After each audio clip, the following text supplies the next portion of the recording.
ಇದು ಸತ್ಯಭಾಮ ಸಂಚಿಕೆ 95. ಮಂಗಣ್ಣ ಪ್ರೀತಿಯಿಂದ ಕರೆದಳು.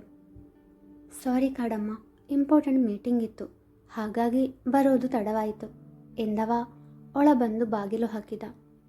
ಭಾಮ ಅವನನ್ನು ಬಿಗಿಯಾಗಿ ಅಪ್ಪಿದಳು. ಕಾಡಮ್ಮ ಏನಾಯಿತು? ತನ್ನನ್ನು ಅಪ್ಪಿ ನಿಂತ ಮಡದಿಗೆ ಕೇಳಿದ. ನಿನ್ನನ್ನು ನೋಡದೆ, ನಿನ್ನ ಹತ್ರ ಮಾತಾಡದೆ ನನಗೆ ಎಂಥದೋ ಆಗ್ತಿತ್ತು ಮಂಗಣ್ಣ. ಇಷ್ಟು ದಿವಸ ಮಾತಾಡೋದಕ್ಕೆ ಸಾರಿ, ಇನ್ನು ಹಾಗೆ ಮಾಡುವುದಿಲ್ಲ ಆಯಿತಾ? ಐ ಮಿಸ್ ಯು ಎಂದವಳ ಕಣ್ಣಂಚನಿಂದ ಕಣ್ಣೀರನ್ನು ಒರೆಸುತ್ತಾ. ನಾನು ನನ್ನ ಕಾಡಮ್ಮನನ್ನು ತುಂಬ ಮಿಸ್ ಮಾಡಿಕೊಂಡೆ, ಅದಕ್ಕೆ ಅಲ್ವಾ ಮೀಟಿಂಗ್ ಮುಗಿದ ತಕ್ಷಣ ಓಡೋಡಿ ಬಂದಂದು ಎಂದವ ಅವಳ ಹಣೆಗೆ ಚುಂಬಿಸಿದ. ಅವಳು ಚಂದದ ನಗು ಬೀರಿದಳು. ಅವಳ ಕೆನ್ನೆಗೆ ತುಟಿ ಒತ್ತಿದವ ಅವಳನ್ನು ಮುದ್ದು ಮಾಡಿದ. ಅವನಿಂದ ಕೊಂಚ ದೂರ ಸರಿದವಳು ಮಂಚದ ಒಂದು ಬದಿಯಲ್ಲಿ ಕುಳಿತಳು. ಅವನ ಮೊಗ ನೋಡಲು ನಾಚಿಕೆಯಾಗಿತ್ತು ಅವಳಿಗೆ.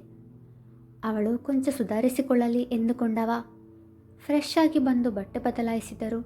ಅವಳು ಅದೇ ಭಂಗಿಯಲ್ಲಿ ಕುಳಿತಿದ್ದಳು. ಕಾಡಮ್ಮ, ಇನ್ಮೇಲೆ ನೋ ಎಕ್ಸ್ಕ್ಯೂಸ್. ನಾವು ಮನೆಗೆ ಹೋದ್ಮೇಲೆ ಹೊಸ ಲೈಫ್ ಸ್ಟಾರ್ಟ್ ಮಾಡೋಣ. ಇಬ್ಬರು ಪರಸ್ಪರ ಅರ್ಥ ಮಾಡ್ಕೋಬೇಕು ಎಂದೆಲ್ಲ ಕಾರಣ ಹೇಳಬೇಡ. ನಮ್ಮದು ಅರೇಂಜ್ಡ್ ಮ್ಯಾರೇಜ್. ಈ 2 ವರ್ಷಗಳಲ್ಲಿ ನಮ್ಮ ನಡುವೆ 50% ಆದರೂ ಅಂಡರ್ಸ್ಟ್ಯಾಂಡಿಂಗ್ ಇದೆ ಅಂತ ಅಂದ್ಕೊಳ್ತೀನಿ. ಇನ್ನು ನಿಮ್ಮ ಅಣ್ಣನಿಗೆ ಮಗುವಾಗಲಿಲ್ಲ ಅಂತ ನೆಪ ಹೇಳಬೇಡ ಎಂದವನ ಕಡೆಗೆ ಅಚ್ಚರಿಯಿಂದ ನೋಡಿದಳು. ತನ್ನ ಮನದಲ್ಲಿದ್ದದು ಅವನಿಗೆ ಹೇಗೆ ತಿಳಿಯಿತು ಎಂದು ಅವಳಿಗೆ ತಿಳಿದಿರಲಿಲ್ವಲ್ಲ.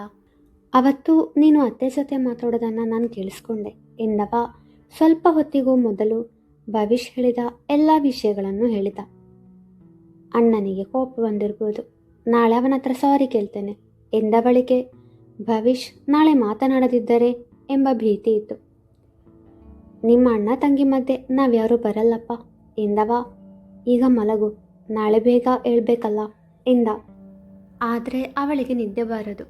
ಅಣ್ಣ ಕೋಪ ಮಾಡಿಕೊಂಡಿದ್ದಾನಲ್ಲ, ಅವನು ಮಾತನಾಡುವ ತನಕ ನೆಮ್ಮದಿಯಿಲ್ಲ ಅವಳಿಗೆ. ಅವಳನ್ನು ಅಪ್ಪಿಕೊಂಡು ಅವನು ಮಲಗಿದರೆ ಅವನ ಹೃದಯ ಬಡಿತದ ಲಾಲಿ ಹಾಡು ಕೇಳುತ್ತಾ ಅವಳು ನಿದಿರೆಗೆ ಜಾರಿದಳು. ಮರುದಿನ ಬೆಳಗ್ಗೆ ಎದ್ದಾಗ ತನ್ನವನು ತನ್ನ ಜೊತೆ ಇದ್ದಾನೆ ಎಂಬ ಸಂತೃಪ್ತಿ ಇತ್ತು ಅವಳಿಗೆ. ಅವನ ಹಣೆಯ ಮೇಲಿನ ಪುಡಿಗೂದಲನ್ನು ಸರಿಸಿ ಹಣೆಗೆ ಮುತ್ತಿಟ್ಟಳು ಭಾಮ. ತಕ್ಷಣ ಕಣ್ಣು ಬಿಟ್ಟವ ಅವಳನ್ನು ಬಿಗಿಯಾಗಿ ಅಪ್ಪಿ, ಗುಡ್ ಮಾರ್ನಿಂಗ್ ಕಾಡಮ್ಮ ಎಂದ. ಗುಡ್ ಮಾರ್ನಿಂಗ್, ನನ್ನನ್ನು ಬಿಡ, ನಾನು ಬೇಗ ಹೊರಡಬೇಕು, ಅಚ್ಚುದು ಮದುವೆ ಇವತ್ತು ಎಂದಳು ಅವನು ಬಳಸಿದ ಕೈಯನ್ನು ಬಿಡಿಸಿಕೊಳ್ಳುತ್ತಾ. ಇವತ್ತು ನಿನ್ನನ್ನು ಬಿಡ್ತಿದ್ದೇನೆ, ಆದರೆ ಮನೆಗೆ ಹೋದ್ಮೇಲೆ ನೀನು ಬಿಡು ಅಂದರೂ ಬಿಡಲ್ಲ ಎಂದ. ಹೋಗ ಮಂಗಣ್ಣ ಎಂದವಳು ಸ್ನಾನ ಮಾಡಲು ಹೋದಳು. ಮದುವೆಯ ಒಂದೊಂದೇ ಶಾಸ್ತ್ರಗಳು ಆರಂಭವಾದವು. ಸತ್ಯಭಾಮ ಜೋಡಿ ತಯಾರಾಗಿ ಬಂದಾಗ ಎಲ್ಲರ ಬಾಯಲ್ಲಿಯೂ ಮೇಡ್ ಫಾರ್ ಈಚ್ ಅದರ್ ಎಂಬ ಮಾತುಗಳೇ ಹರಿದಾಡುತ್ತಿದ್ದವು. ಭಾಮ ಸ್ಫೂರ್ತಿಯ ಜೊತೆ ಮದುವೆ ಕೆಲಸಗಳಿಗೆ ಸಹಾಯ ಮಾಡುತ್ತಿದ್ದಳು. ಸತ್ಯಜಿತ್ ಮತ್ತು ಭವಿಷ್ ತಮ್ಮ ಮಡದಿಯರನ್ನು ಕಣ್ತುಂಬಿಕೊಳ್ಳುತ್ತಿದ್ದರು. ಅಹಲ್ಯಾಳಿಗೆ ತಾಳಿ ಕಟ್ಟುವಾಗ ಅವಳಕ್ಕ ಇಶಾನ್ವಿಯನ್ನು ನೋಡಿ ತುಟಿ ಸೊಟ್ಟಗೆ ಮಾಡಿದ ಅಚಲ್. ಅವಳು ಅವನನ್ನು ನೋಡಿ ಮುಖ ತಿರುಗಿಸಿದಳು.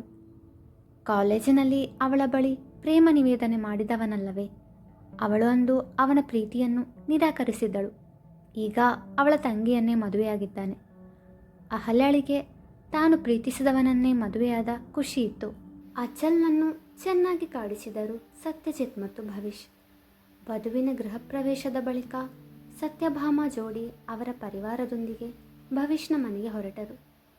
ಭವಿಷ್ಗೆ ಬೆಂಗಳೂರಿನಲ್ಲೇ ಉದ್ಯೋಗ ಲಭಿಸಿದ್ದರಿಂದ ತನ್ನ ಸ್ನೇಹಿತನ ಸಹಾಯದಿಂದ ಅದಾಗಲೇ ಒಂದು ಮನೆಯನ್ನು ನೋಡಿದ್ದ. ಈಗ ಎಲ್ಲರೂ ಅದೇ ಮನೆಗೆ ಬಂದಿದ್ದರು. ಜಿತೇಂದ್ರ ದಂಪತಿಗಳು ಅಂದೇ ಮೈಸೂರಿಗೆ ಹೊರಡುವವರಿದ್ದರು. ಮರುದಿನ ಆಫೀಸಿಗೆ ಹೋಗಬೇಕಿತ್ತಲ್ಲ. ಸತ್ಯಜಿತ್ಗೆ ಅಚಲ್ನ ಆರತಾಕ್ಷತೆ ಮುಗಿಸಿದ ಬಳಿಕ ಮನೆಗೆ ಬಂದರೆ ಸಾಕು, ಅಲ್ಲಿ ತನಕ ಆಫೀಸ್ ನಾನೇ ನೋಡಿಕೊಳ್ಳುವೆ ಎಂದಿದ್ದರು ಜಿತೇಂದ್ರರವರು. ಅವನು ಮದುವೆಯಾದಾಗಿನಿಂದ ಮಡದಿಯ ಜೊತೆ ಹೊರಗೆಲ್ಲೂ ಹೋಗಿರಲಿಲ್ವಲ್ಲ, ಅದಕ್ಕಾಗಿಯೇ ತನ್ನ ಅಪ್ಪನ ಮಾತಿಗೆ ಸರಿ ಎಂದು ಸಮ್ಮತಿಸಿದ್ದ. ರಾಮಕೃಷ್ಣ ದಂಪತಿಗಳಿಗೆ ಮಂಗಳೂರು ಬಿಟ್ಟು ಬೆಂಗಳೂರಿಗೆ ಬರಲು ಕಿಂಚಿತ್ತೂ ಇಷ್ಟವಿರಲಿಲ್ಲ. ನಮಗೆ ನಮ್ಮ ಊರೊಳ್ಳೆದು ಭವಿಷು, ನಾವಲ್ಲಿರ್ತೇವೆ, ತಿಂಗಳಿಗೊಮ್ಮೆ ಬಂದು 2 ದಿವಸ ನಿಂತು ಹೋಗ್ತೇವೆ ಆಯಿತಾ?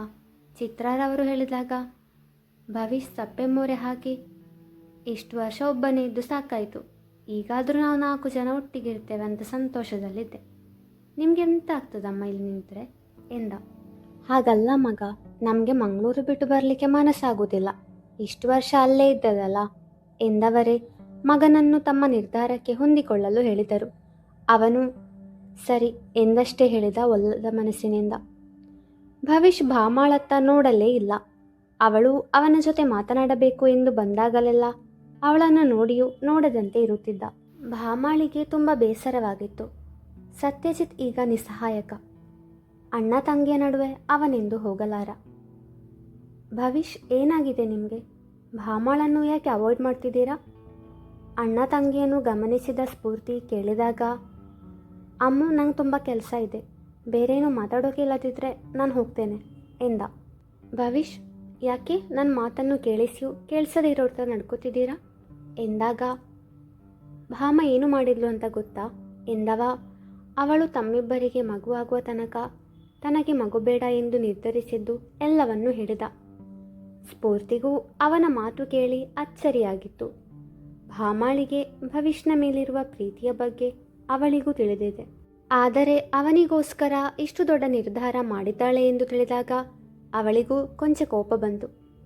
ಅವರ ಮಾತುಗಳನ್ನು ಕೇಳಿಸಿಕೊಂಡ ಭಾಮ, ಅಣ್ಣ ಸಾರಿ ಆಯ್ತಾ ಎಂದಳು. ಸ್ಫೂರ್ತಿ ಹಾಗೂ ಭವಿಷ್ ಇಬ್ಬರು ಅವಳತ್ತ ನೋಡಿದರು. ಭಾಮ, ಎಲ್ಲರಿಗೂ ಅವರದೇ ಆದ ಪರ್ಸ್ನಲ್ ಲೈಫ್ ಇದೆ, ದಯವಿಟ್ಟು ಇನ್ಮೇಲೆ ಈ ಥರ ಮಾಡಬೇಡ. ಒಂದು ವೇಳೆ ನಾವು ನಮಗೆ ಮಗು ಬೇಡ ಎಂದು ನಿರ್ಧರಿಸಿದರೆ ಆವಾಗ ನೀನು ಮಗು ಬೇಡ ಅಂತ ನಿರ್ಧಾರ ತಗೋತಿದ್ಯಾ?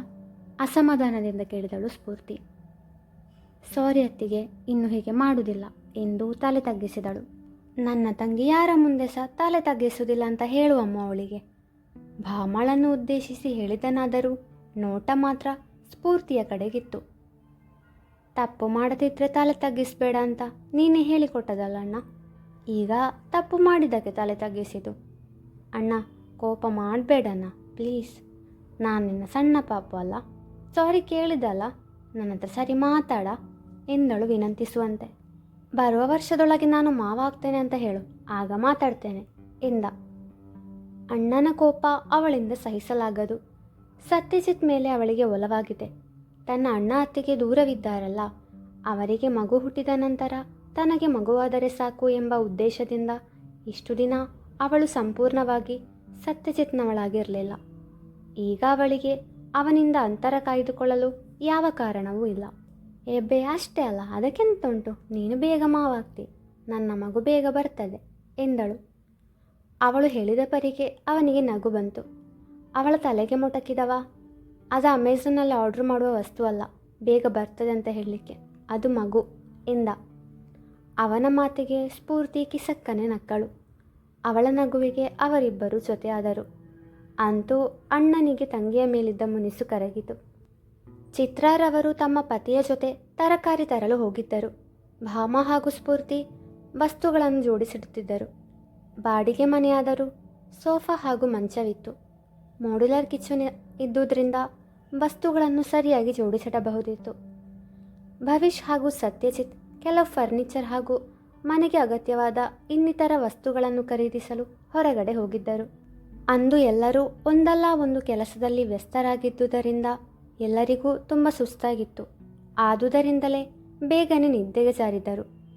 ಅಚಲ್ ಹಾಗೂ ಅಹಲ್ಯಾರ ಆರತಕ್ಷತೆ. ನವ ದಂಪತಿಗಳಿಗಾಗಿ ಸತ್ಯಭಾಮ ಜೋಡಿ ಚಂದದ ಹಾಡನ್ನು ಹಾಡಿದರೆ ಆ ಹಾಡಿಗೆ ತಕ್ಕಂತೆ ಸ್ಫೂರ್ತಿ ಭವಿಷ್ ಜೋಡಿ ಹೆಜ್ಜೆ ಹಾಕಿದರು. ಅಂದು ಭಾನುವಾರವಾಗಿದ್ದರಿಂದ ಮಿಥುನ್ ಮತ್ತು ಆಶಾ ಸಹ ಬಂದಿದ್ದರು.